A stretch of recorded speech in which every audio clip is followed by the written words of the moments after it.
सन उजाड़ दिया, मनमत में चकनाचूर हुआ।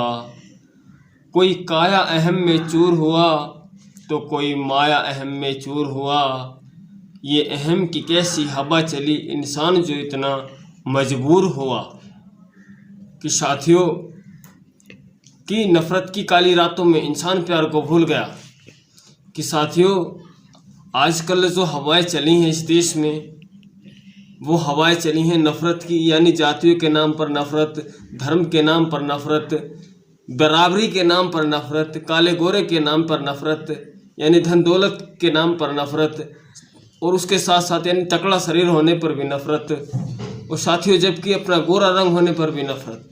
कि नफ़रत की काली रातों में इंसान प्यार को भूल गया, यानी असल में उसको जो करना था वो उसको भूल गया है और वो केवल अभिमान में और ईर्ष्या में लग गया है।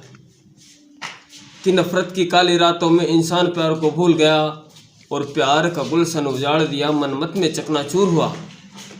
कि जो हम लोग मिलजुल कर रहते थे, एक दूसरे को अपना भाई बंधु मानकर समय से अपना जीवन चला रहे थे, सब लोग कमा खा रहे थे, यानी उस माहौल को बिगाड़ कर, उस दौर को उजाड़ कर, यानी ऐसी हवा चलाई, नफ़रत की हवा चलाई जाति और बिरादरी की। यहाँ कुछ धर्म के ठेकेदारों ने कि कोई काया अहम में चूर हुआ, कोई माया अहम में चूर हुआ। ये अहम की कैसी हवा चली, इंसान जो इतना मजबूर हुआ।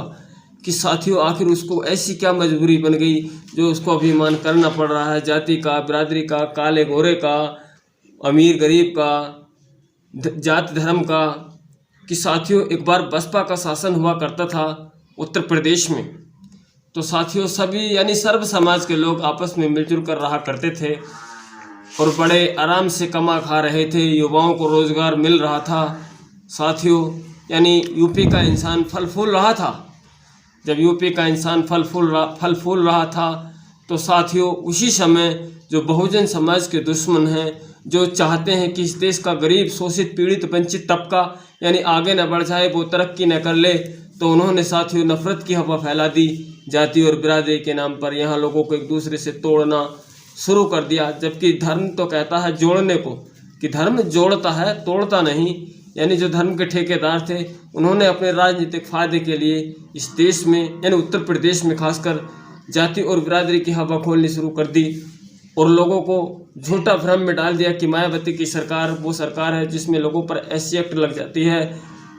और उसने करा ही क्या है साथियों, उस समय लोग सब चैन से जी रहे थे और कमा खा रहे थे, युवाओं को हमारे रोज़गार मिल रहा था, कम पढ़े लिखों को और बेरोज़गारों को भी रोज़गार मिल रहा था। जैसे कि बहन जी ने नोएडा जैसी सिटी को बनाया, वहाँ न जाने कितने बेरोज़गार लोगों को काम मिला, वहाँ महिला फैमिली को भी काम मिला बेलदारी का। अन्य प्रदेशों से यानी दूसरे प्रदेशों से लोग उत्तर प्रदेश में आने लगे, बिहार से लोग उत्तर प्रदेश में आने लगे काम करने। जब नोएडा में बहन जी ने यानी वहाँ बिल्डिंगों का काम चला, नोएडा को सिटी बनाया, पार्क बनाया और ऐसा बनाया कि साथियों आज दुनिया के नक्शे पर उसका नाम है और बहन जी का नाम भी आता है कि भाई आयरन लेडी बहन कुमारी मायावती जी से अच्छा और काम करने में कोई नेता ऐसा है ही नहीं जो मायावती की टक्कर का हो। तो साथियों उसके साथ साथ ही बहन जी ने यानी लखनऊ को बनाया और लखनऊ को इतना सुंदर बनाया, वहाँ भी लोगों को, पढ़े लिखों को रोज़गार के मौके मिले और यानी जो मजदूर टाइप के लोग थे बेचारे, जो मजदूर किस्म के होते हैं, उनको भी वहाँ काम करने का मौका मिला।